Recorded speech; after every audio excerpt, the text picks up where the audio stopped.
Today's podcast is brought to you by Tetra Hearing. Tetra Hearing isn't just hearing protection, it's hearing perfection. Yeah, it's funny you mentioned calling into shows. I called into a radio show, like coming back from baseball practice one time, almost as a joke, and it was a national country music radio. And they picked up and they're like, "Hey, how's it going? How'd you like the song?" And we're like, "Oh, we just heard the number and just called." And they're like, "All right, see you later, bye." And, Right. and we literally tried all summer to get back on. Never once, like they blocked our number or something. Yeah, I mean, and back in the day, I'm definitely showing my Gen X right now, but to be the ninth caller or whatever, like that was how you won tickets and all that stuff, right? Yep. So I'm like, let's bring that back. We could do that for something for us. That'd be sweet. Bringing it That'd back. be fun. Yeah. Be the something caller and you win a blind bag or something. Oh yeah, that's a great idea. God. Oh my God. We're doing I'm telling you, like people will be all over that. I would. And Two Ducks in a podcast. We're gonna bring There you getting excited for this duck season, Rue? Especially because I have a dog now. Oh, what'd you get? And I got a black lab. Yes. Awesome, congrats. Yeah. What's the name? Yeah. Her name is Boogie. Oh. That's her full name. Nice. I got her. Boogies. It was a beautiful situation because I really didn't know like when my schedule would allow for me to have like a puppy and to and to nurture a puppy through all the puppy things, but then to actually like get the puppy trained. And then I done my research, talked to a bunch of people, and I knew it would be like a 2-year plus timeline. So I found a guy in Oregon who happened to have a finished black lab. Oh, perfect. And she's 3 years old and ready to go, like this season. You're out of the puppy stage. I was going to say, you got to skip all the hard stuff. Yeah. Chewing up shoes and wires and potty training. And well, she's still, I did have to do it because she was an outside dog. And so I definitely had to get her used to like house manners and stuff. Yeah, and okay. So she had a few accidents, but nothing major. She's super smart and she still is energetic like a puppy in a lot of ways and likes to chew on stuff. So she's still pretty closely supervised, but I really have enjoyed her a lot so far. And I wanted her to have enough time to acclimate, to me and to the house, before we get her out. But I'm super excited about that. And I bought into a club. So it'll give her a lot of opportunities, both of us opportunities. So I'm looking forward to this season. That's awesome. Having a dog is just a whole nother component of the duck season that makes it more enjoyable, in my opinion. But welcome back for another Save It for the Blind podcast. I'm here with Carson Odegaard. Our guest is Rue Mapp. She's a life member of California Waterfowl and the founder of Outdoor Afro, which 15th year anniversary is coming up. Yes. Congrats. Saw that. Yes. Thank you. That is phenomenal. Good work there. Why don't you tell us a little bit more about Outdoor Afro, your career, and kind of what led you into starting this organization? Sure. Well, first of all, thank you so much for having me. It's really an honor to be in conversation with you all. I owe a lot to my hunting journey, to you two specifically, but also just to CWA, just all the ways that I've been able to support my own learning journey, but also, help others learn how to hunt as well. It's a fine organization. But I came into this through my father. My dad was a serious outdoorsman. I grew up in Oakland, California, but my dad, who was from Texas, and my mom from Louisiana, they migrated here and brought with them their love for the outdoors. So much so that my dad got a ranch, a little hobby farm up in Lake County, California. We had about 14 acres, largely like walnut orchard. But we had, a barn and a shop and a garden, and my dad loved hunting, and we had a boat. So I was fishing from the time I was 3, and it was just a natural part of my upbringing. And now looking back, especially with the peer group I have of people about my age who grew up in the city, it was pretty unusual. And so we were eating like farm to table before it was farm to table. Our freezer was always full with things, and we ate a wide variety of things. Were eating squirrel, we were eating duck, we were eating quail. I mean, we were just eating all the foods. And as I got to be a teenager, I got to be a little embarrassed by it, because my family just felt like the Beverly Hillbillies sometimes, like people could drive by our house and see like an animal hanging in the garage, and I'd be like, like not cool. But as I got out into the world and continued to pursue outdoor experiences, I did an Outward Bound course and the Sierra and learned about rock climbing around the time that I was coming of age and just like really understood really clearly at that moment how powerful nature was as a teacher. And as I got further away from cities, I didn't see enough people who looked like me who thought that they could do those things. And so the other piece of growing up in the Bay Area was like growing up in digital technology. So my first computer was a Commodore VIC-20. And so I was programming and then early adopting internet, like World Wide Web, Usenet groups, and trying to find people in my early 20s to get outside with me. And it wasn't until much later, maybe 10 or so years later, at the dawn of social media, that I had a conversation with a mentor that changed my life. She asked me, and I was about this, by this time, I'm a mom of 3. I was thinking about going to grad school, making some big life changes, and she knew that was going to be hard. And so she was like, hey, Rue, like if time and money were not an issue, what would you be doing? And I literally opened my mouth and my life fell out. I said, I'd probably start a website to reconnect Black people to the outdoors. And it was like a moment of revelation. And I sat down from my kitchen table and just wrote this blog. I spontaneously called Outdoor Afro and shared the story of growing up in nature, my family's story, particularly my dad's story. And it's evolved, as you know, to become a national not-for-profit. And this year is indeed our 15th year. And we're in 30 states now. And we've got over 60,000 people in our participation network who get out and hike and bike and camp and do all kinds of outdoor activities. And then there was that one piece, though, about my dad being an outdoorsman, as a hunter, as a fisher, that I felt was a part of the story I couldn't leave on the table.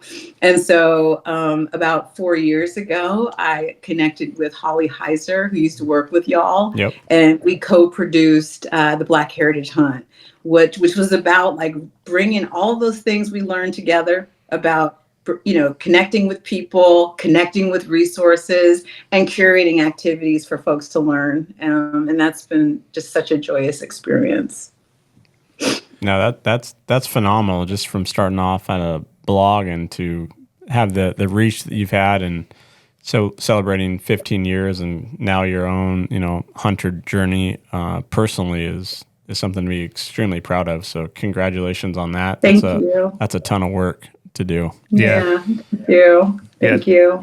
When you were growing up, you said your dad was a hunter. Did you ever go out with him when you were younger or have that interest and just never fully developed it? Because I know you said you really jumped in 4 or 5 years ago, but what about when you were a kid and you were experiencing that around you? Yeah, what was interesting was it was actually kind of broken up by gender, quite honestly. Like dad and the uncles would go out and do all the hunting, and then women and me would be in charge of the processing. So whether it be sausage making, that was my job in particular, to be on the grinder with the lamb skin and twisting, the deer sausage or whatever we were making as sausage that would, coil into a bucket. And my dad built a smokehouse, and I just remember there would just be so much meat, coils of sausage. And so I'd say most of my experience with hunting was on the preparation side and certainly on the consumption side. But I was there oftentimes. Yeah. And also too, and this is why my journey was so interesting, because there was a lot that changed from the 70s in California, hunting wise, like regulations and I'm not sure, like, how much to the letter of the law my dad followed, like, because he definitely was that dude who had like he drove a El Camino, and he had a shotgun rack right behind the seat, and and he might have Schlitz like under his seat, and he would pull over sometimes and shoot something, and and I might or might not be in the car to see that. So he was super scrappy, but one moment of satisfaction and like real, because my dad passed away almost 20 years ago, and I had killed a deer in Wyoming a few years back, and I posted about it on social media, and someone told me that they took their first buck with my dad, and that my dad taught them. My dad had taught them, how to field dress and process, and so it was really the first time I thought about my dad as a mentor. And that was really moving to me, because when you're a kid, you're just kind of around whatever your parents are doing, and you're not really thinking or even have a level of awareness to know like what impact they have on others. And so the idea that I could actually in yet another way follow in his footsteps and his values really meant a lot to me. Yeah, that's really cool that even when you were younger you weren't going out and hunting, but honestly, like the field dressing, the preparation of the meats, a lot of the stuff that's the most intimidating to people, it's not pulling the trigger, it's what to do after it. So you almost got the back end first before you went out yourself, which is kind of nice in a way. Yeah. I mean, like, absolutely. For myself, I didn't see any of the big game stuff really growing up. It was all ducks and upland game. So it was intimidating for me as I would say an older big game hunter, of like, I don't want to waste the meat. I don't really know what to do in XYZ. Right. When Jeff harvested his first buck, I get a phone call at 7 a.m. He goes, "What do I do now?" And I walked him through. I didn't want to waste any of the meat, right? That's the fear, I was like, how far in am I going with my knife? Right. It's like, well, do this, and it's like, okay, that's pretty simple. But that's the fear a lot of those people have when you get, especially big game hunting. Is like, I don't want to screw it up now that I got it down. So what do I do? So if you go backwards in that process, it kind of helps out. I think so.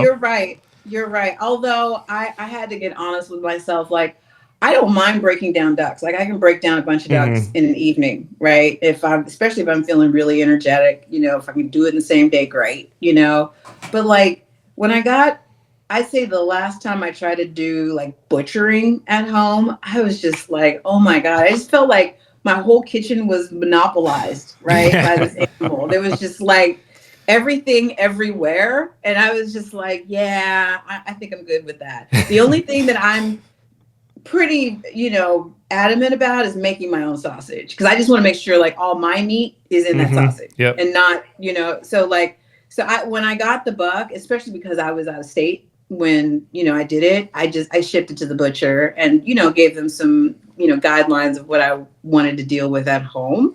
But yeah, it's a lot. It's a lot. And you're right. Like, it becomes so precious, all of it. It becomes so precious that you don't want to waste an ounce if you can help it.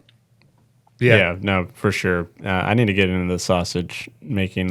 I'm more into jerky stuff. I know. I'm always kind of just back to, I don't want to mess something up, but you got to experiment. I mean, I messed up some jerky and stuff like that, but it's great. I've made some pretty good sausage, breakfast sausage. I mean, obviously I love to cook, and that to me is like the chance to really, just kind of show out on things. And I think that's really the biggest,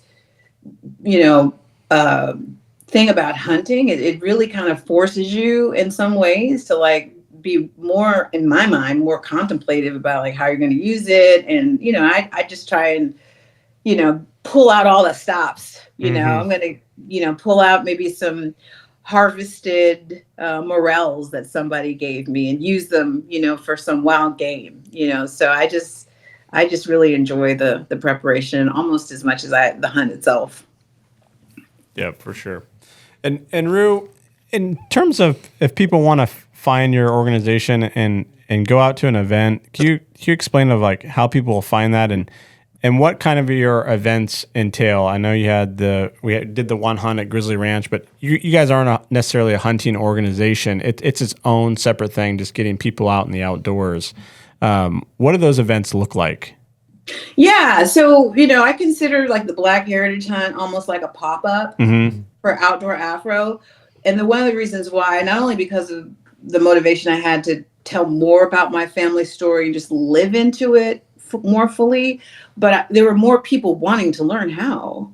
And given that we're a multi-state organization and hunting often involves firearms and there's liabilities of course associated with that, I just was like, what, let's just create a separate entity for folks to land in case they want to do those activities. And that's exactly what it became. And so putting together the Black Heritage Hunt was really fun because I had this backlog of people who had been wanting to do hunting activities. My only criteria is this: get your hunting license. Once you get your hunting license, then we can really talk. Everybody else, people who are fixing to or hunter curious, that's cool. But like, I'm not going to take up any time with you until you get your hunting license. So for those people who like followed through and did that, and there's a young woman right now who I've gotten this lovely pipeline where she's got her hunting license, she's got her gun, and she's ready to go to the range, and that's kind of the sequence that I like to take people through when they're interested in doing hunts with us.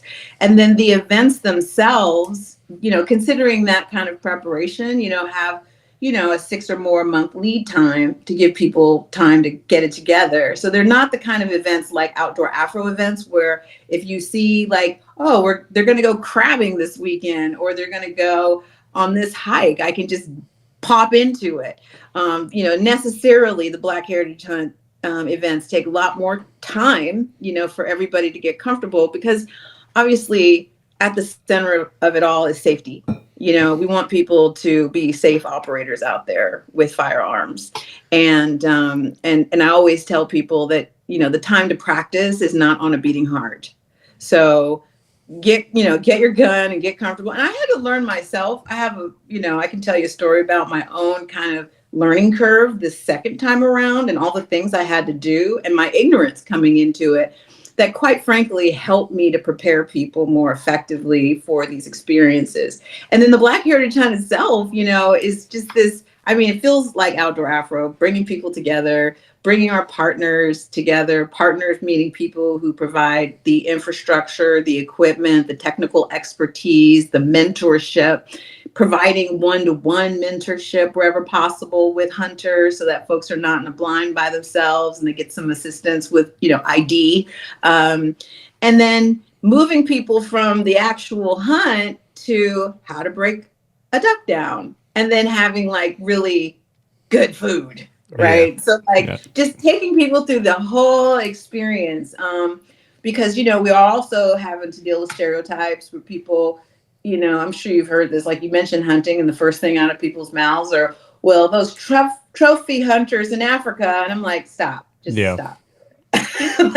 like I'm talking about honest protein on your table and being responsible for it. So let's talk about it. And so it's been a lot of fun, like bringing people through the entire experience. And so what's happened out of the Black Heritage Hunt is that people have continued to network with each other.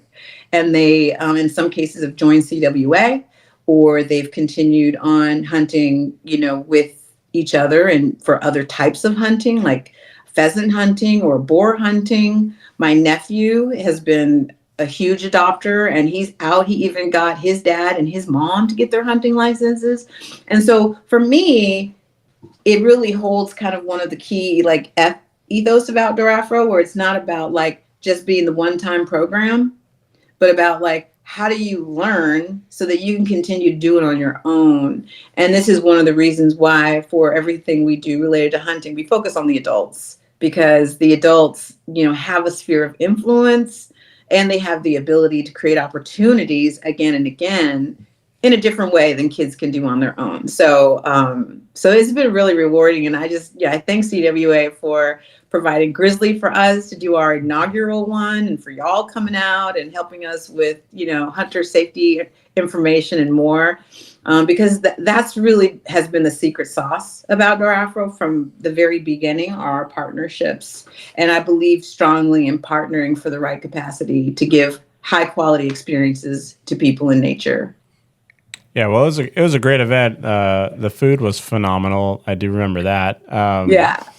The one thing that I do remember is the night before the first hunt, when everyone, basically the check-in night, right? We're doing waterfowl ID regulations, and you ask everyone kind of for their background and bio.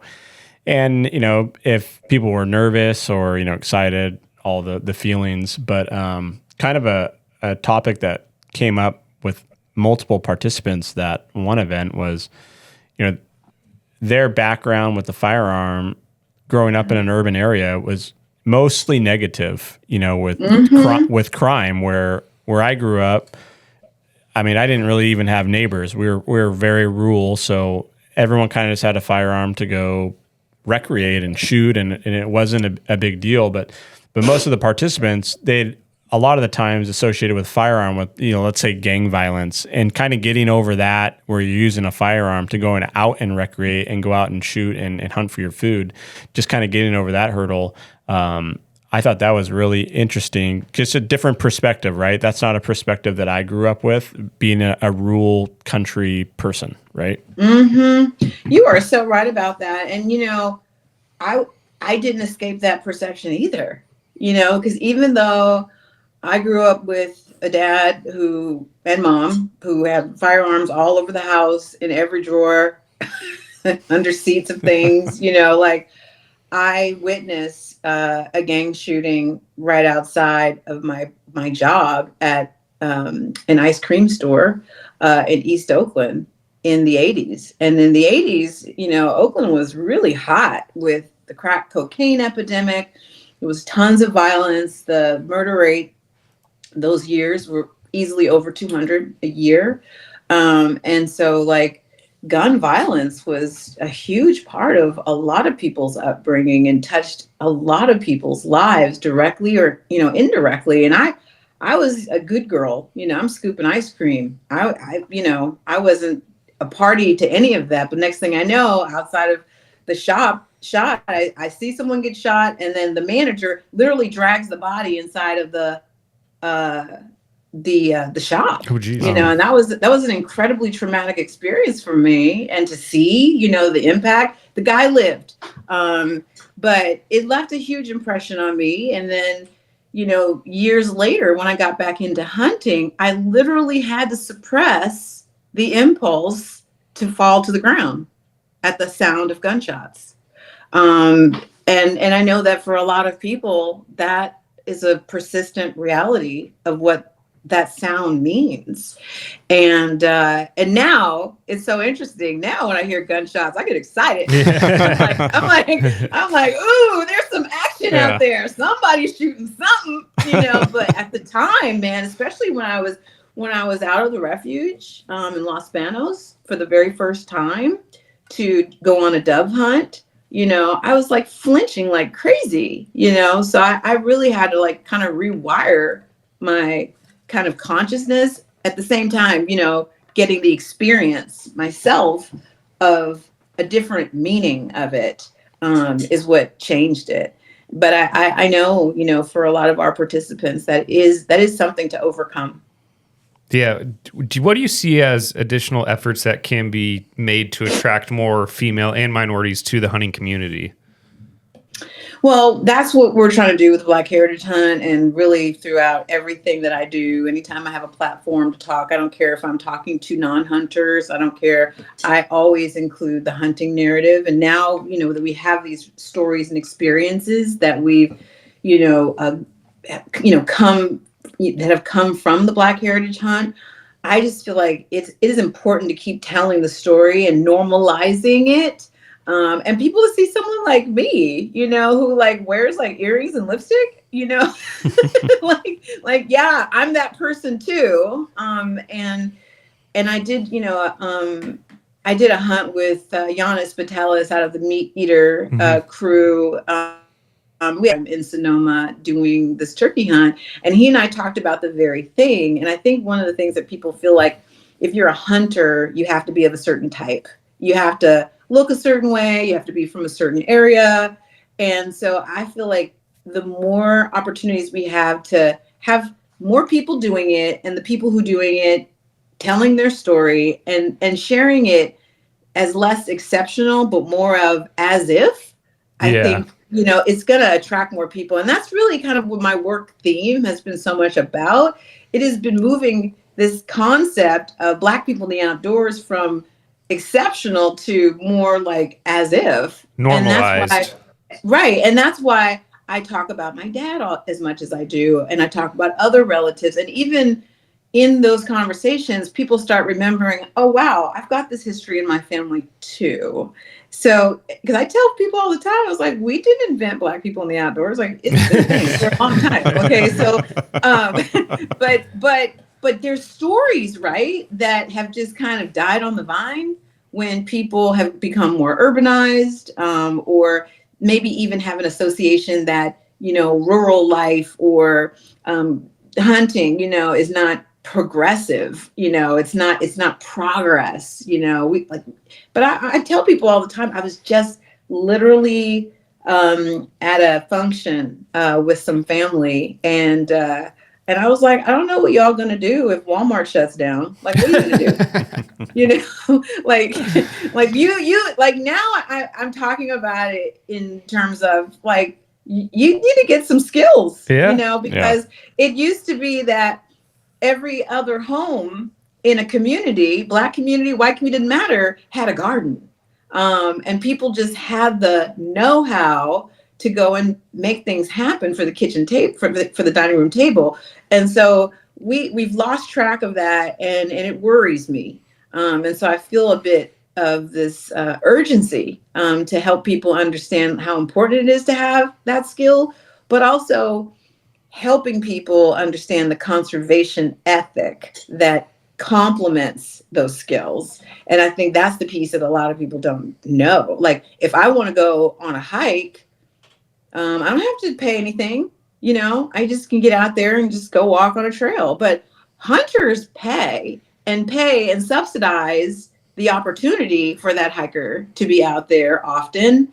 And I mean, this is all you all know this. Okay. I'm preaching to the choir. You know this, but a lot of people don't know that. They don't know that, if there's too many deer, those deer will get sick and die. Like, there's a whole, and nothing's ever hunted to extinction.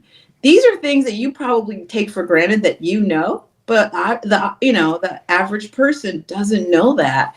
And I love seeing those light bulbs go off when they're like, oh, wow, like, I actually can hunt and help animals. Yeah. Like, that doesn't go together for a lot of people. It's a tough concept for a lot of folks to grasp when you first kind of try to bring it up. But like you said, you have to talk about Pittman-Robertson Act, where the funds go to, and really show them the proof.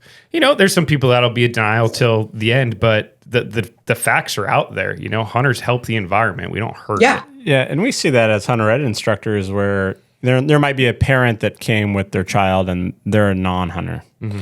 But we're like, hey, you're here. You might as well just read along and take the test with us. And at the end of it, everyone's always like, I had no idea hunters did X, Y, and Z. And it's like, yeah.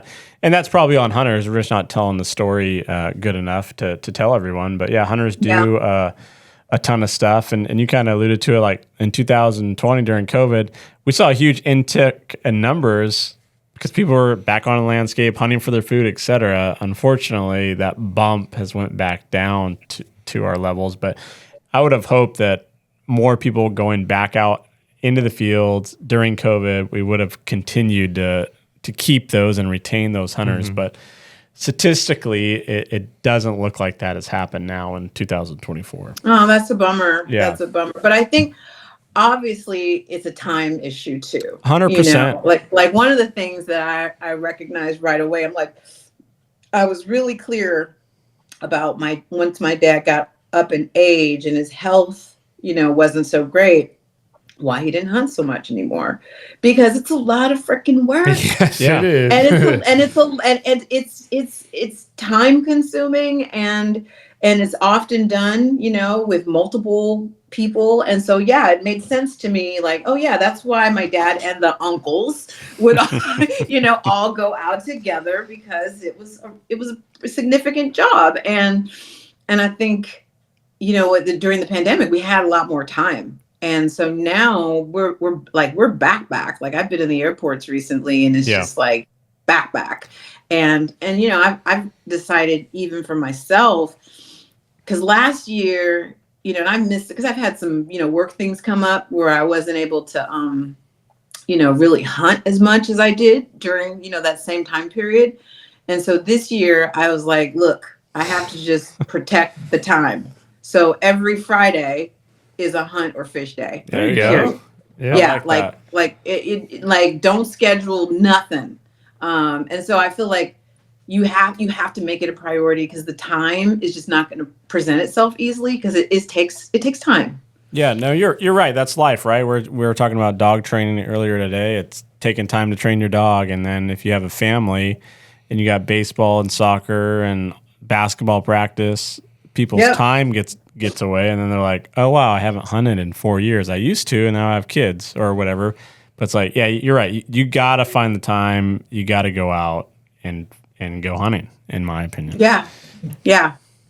As someone that is relatively new back on the scene for waterfowl hunting, are you enjoying hunting by yourself or with someone that you hunt with more, or do you like taking out new hunters more? Yeah, that's a great question. I would say it's 50-50. Okay. Like, I think I was, certainly when I got back into it, I just felt like I did need another person with me. Yeah. But now I really love being out by myself. And I really, I surprised myself, with some of the things that I've been able to apply. And when I achieve, any level of success, it feels so satisfying. And sometimes that success isn't, how many ducks did I kill, but it's like, did the ducks like my spread? Oh my God, they like my spread. So and those are, and those moments are possible, right? Because it's just you're the one that, threw out the deeks. And, but then of course, when I go out, especially when I go with my nephew, Angelo, who's just become such a fine hunter.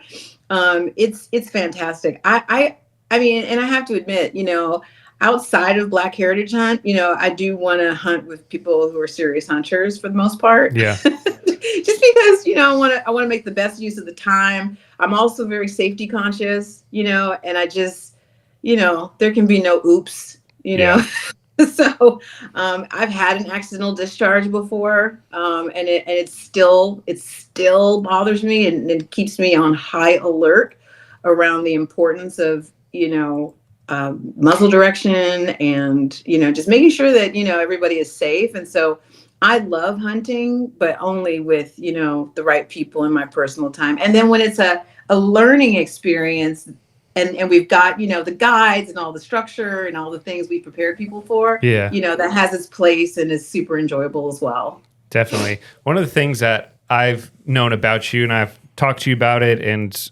just searching your name, is you've had the ability, and talking about you being able to meet Giannis from Meat Eater and so forth. You've been able to meet many influential people through your time. Who's someone that you would want to bring on a duck hunt that maybe hasn't been on a duck hunt before? Oh my gosh, that's a great question. Wow. Well, I hiked with Oprah, but I don't think she would go on a duck hunt, though. You don't think you could convince her? Know. She doesn't want to come to Grizzly Ranch? I don't know. Oprah, if you want to come to Grizzly Ranch, here's an open invite. Oh my God, that would be amazing. And I'll tell you, like, when I got that call from her team, it was one of those moments you just don't even know, like, is this really real? And it was real. Like, she literally pulled down into a caravan into the park, and there was like all this like presidential style security, these guys like wearing like REI clothes, hiding behind trees. it was a trip.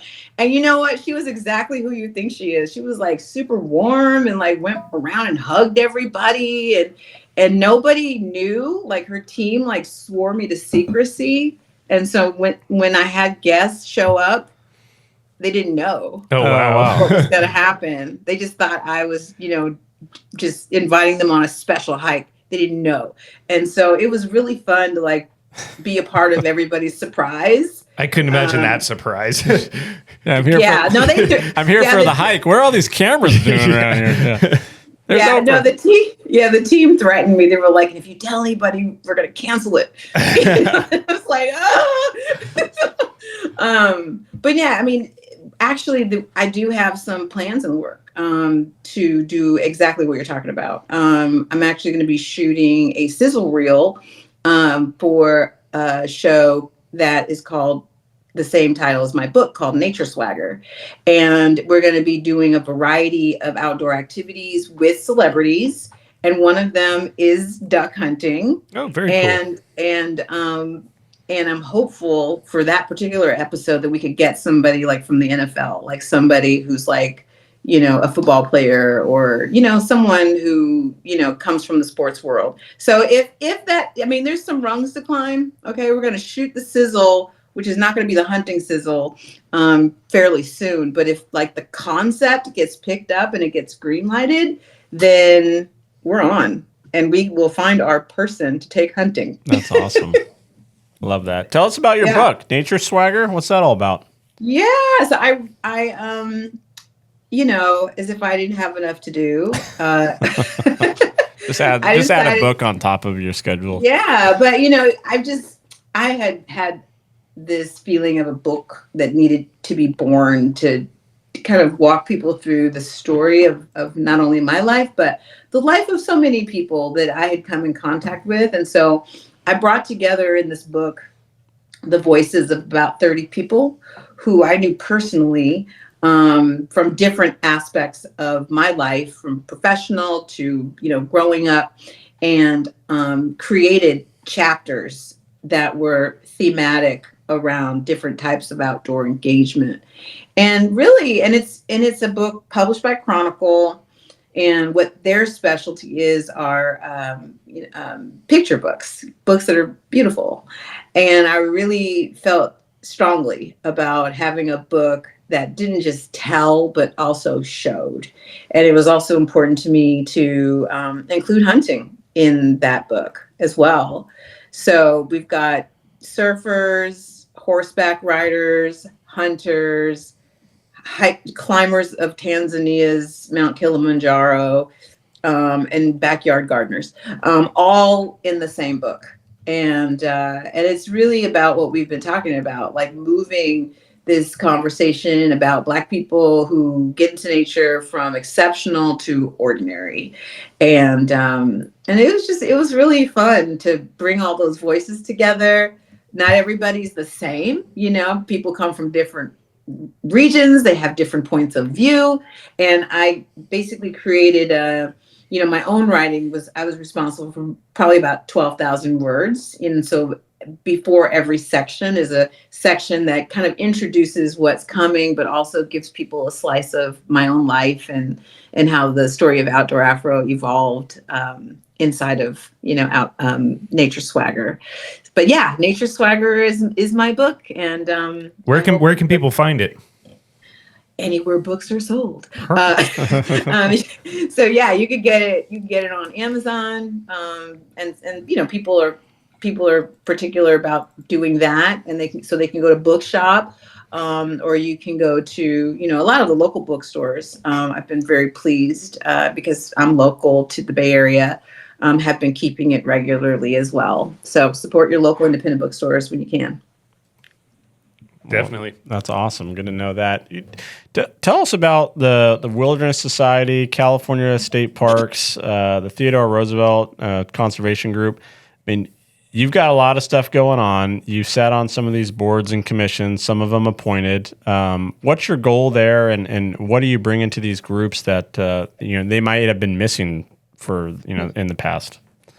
Yeah, well, I always say that the nothing happens faster than the speed of relationships, and so much of my work is about having good relationships with people.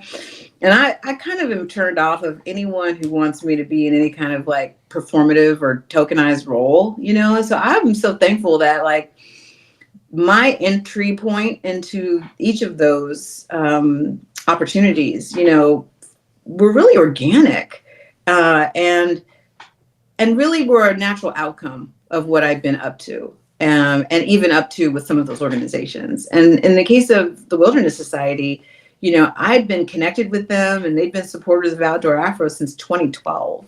Nice. They, similar to, my relationship with CWA, it's, started with small collaborations, and some moments where they were able to be very supportive. And as time went on, I was asked to join the board, but that took, several years to happen. And I was really familiar with what they were about. And I really, their birthplace is really in the Wilderness Act, the 1964 Wilderness Act. And I was always intrigued that that was the same year of the Civil Rights Act. And in my mind, and as my work has evolved, I saw this interesting parallel and this moment that might have been missed, where we could recognize the importance of protecting vulnerable places as well as vulnerable people at the same time. And so I was very much interested in just how do we, have a bigger, more, hearty conversation of what that might look like. And I have really enjoyed my service there. I'm in my 7th year, Oh, I wow. want to say. Very nice. Yeah, and I serve as vice chair now. Is there a term? And, is there a term that you could serve for, or is it you term out? Man, I don't know. There's Unlimited. some people. I know. Listen, there's some people on that board who've been on for like more than 20 years. Doesn't sound like there's a term. You're good. You're gonna be on there for a while. I'm like a baby on that. But and there's some boards, and you and your listeners will know this too. There's some boards that are easy to stay on because you just have a ball when you're with that organization and with those board members. And so I just have a ball with these people, and a lot of them have become my friends. And the California State Parks is a different animal, as you may know, because it is a governor appointed position. And so I was appointed by Governor Jerry Brown, and I didn't even know I didn't even know that there was such thing as a parks commissioner. Right. But I had, again, another story of where I was involved with this Parks Now, Parks Forward initiative, where the parks were trying to reimagine themselves and be more relevant to more communities. We had done a ton of activation through Outdoor Afro in California State Parks. I understood the importance of telling the stories of these places to help more people feel connected to those places, and had been, amplifying those experiences on my blog, Outdoor Afro. And so it got on the radar eventually to the Office of Appointments. And I was appointed to that commission, served on that commission for 8 years, and ended my term as its chair of that commission. And then the new kid on the block organization for me, which is now still almost 3 years of service, is the TRCP, the Teddy Roosevelt Conservation Partnership, which is all about hunting and fishing. And that and Steve Ranella of Mediators on that board, and a lot of incredible folks serve on that board that are all aligned squarely with hunting and fishing. And so I just feel like that kind of service is, it speaks to where I am right now and how I can be a part of leveraging what I know, those resources that I come in contact with, to help raise awareness in the Outdoor Afro community. And we have fun too. We have our board meeting, we have a board retreat. One of our board members is the CEO of LL Bean, and he's hosting us in Maine next week. And we're going to be doing outdoor activities. And, it's a really effective advocacy organization, but it also, to a person, everybody is a hunter or a fisher person, and men or women, and it's been fantastic. That's phenomenal. Like, what are some of the issues that you guys are working on with the Theodore Roosevelt group? Well, right now, I would say a lot of our priority has been around leadership change. We literally just brought on a new president, just like literally the last few days. Okay. And so there have been, I would say, a number of issues that, especially because it's a DC based organization, that what it does the best job of is rallying with other organizations. And I, have been very, very pleased about the way that they've helped me to become better educated about some of the issues that are happening nationally. And, again, my lane with this organization has so much to do with how I can help amplify the opportunity and awareness for more people to learn about hunting and fishing. And I would say that's the overlay over everything. I mean, there's definitely specific policy names that they get behind, but that the protection of those places where people hunt and fish and exposing more people to those places, or exposing more people to the opportunity, is the through line throughout everything they do. That's super cool. That you get on those and you serve such a good spot in supporting, hunting and conservation. It's amazing to us. And as a podcast and at CWA, we're pretty new, we're a year in. Who would you want to see us interview in this podcast to help get our platform out there? I think I don't know why or how, but I think, there's a bunch of folks in the meat eater universe that would be really fun to do a mashup with. We haven't touched them yet. Yeah, getting them out, just getting them out to, I don't know, do something experiential and then do a pod after that would be pretty interesting. Because sometimes I see them, doing shows in California. Mm-hmm. And, what's also really fun is that I have a chance to tell people all the time, because California sometimes has a bad reputation for everything, right? Yeah. And so what's been interesting is being able to tell people California, and correct me if something's changed or if I'm just flat out wrong, but I tell people California kills more ducks than any other state. And they're like, what? I was like, yeah, Arkansas. Yeah. Yeah, no, we get that a lot. Especially some of we have hunt program techs that come out here for the winter, and they might be from Louisiana or wherever, Missouri, Michigan. Everyone comes out here and they're just like, this is not what I imagined California, because they do think LA, they think San Francisco. Mm-hmm. That's the picture. One of the techs, he was from Louisiana, kind of the heart of Louisiana, and we brought him up to our property in the Butte Sink, drove him through Calusa, and he's like, if you were to blindfold me and drop me here, he goes, I think I'd be in Louisiana. Rice country, ducks. Yeah. He's like, I would have no clue I'm in California. It's like, this is it. Yeah, hidden secret. Yeah, there's another guy who I think is pretty interesting too. He actually came to the first Black Heritage Hunt. You might remember him. His name was Jonathan Wilkins. He was our guest chef. Yep. He's actually a really interesting guy. He's in Arkansas, and I went.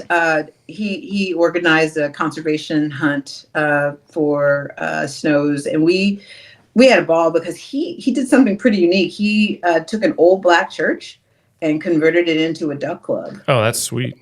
Yeah. And he's a wild game chef. Is just super talented, really smart, and I know that he has served. I don't know if he serves now, but he has served on the board for Backcountry Hunters and Anglers. but he's a really interesting person to talk to. As far as podcasts go, I did a pod with him actually at Grizzly after our very nice. Yeah, after our hunt. We had a ball. But yeah, I would definitely. I mean, I always am interested in mashups and mixing. Mm-hmm. It's like, yeah, I think of like life is just kind of like DJing sometimes. You just sometimes we can be so siloed into our own world, but network weaving is really where it's at, especially when you bring in the unexpected, to and people outside of your usual ecosystem of relations, because because we've done this, I'm going to share it with my networks. Oh, right? 100%. Which are networks that are just not a part of your algorithm, not for any reason. It's just that's just how it is. And so I think that is going to be a part of our playbook to help us figure out how we can amplify the opportunity to hunt, what it means, how it can be a sustainability play for those who care about that topic, while also being a really important and deeply satisfying life skill. Oh, one other thing I forgot to mention, that's not on my bio that I think you would find of interest is I helped to select this year's duck stamp. Oh, really? Nice. Yeah. The federal or the state? The federal one. The federal, the pintail? Yeah, the pintail. Very nice. Yeah, guy from Montana, was that it? I believe. Man, that was quite an experience. Was that hard to pick? Yeah, because there's only could be one. Yeah. What's the selection process like? Yeah, is there like what do you First of all, when I was invited, I have again sworn to secrecy, and we were flown out to the Midwest to do that, and it was a small group of us, and we were in this community space on a college campus, and one room had all the submissions, and we had over 200 that we had to whittle down over 2 days to one. And so we just did it by rounds, where each round got smaller and smaller, but we were of course told not to interact, because there's some people who have been trying for years. There's some people who've won before, want to win again. And that room gets really tense. Oh, jeez. And they also live stream it. And what was really funny was people were like, why is Rue Mapp up there? She doesn't even hunt. Oh, wow. And so my friends were on the live stream in the comments. You were like, yes, she does. So it was like a little, boy, were they wrong. What were they live streaming? You guys looking at the art? Dude, it's on there now. If you want to see, I'm gonna have to watch it. I gotta watch it now.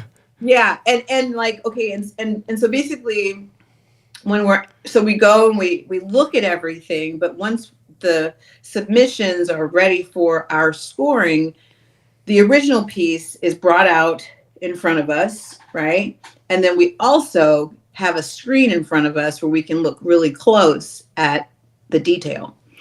And then we give it a number, and we're all partitioned off. So there's only 5 judges, and so you can't see what the other person is, scoring.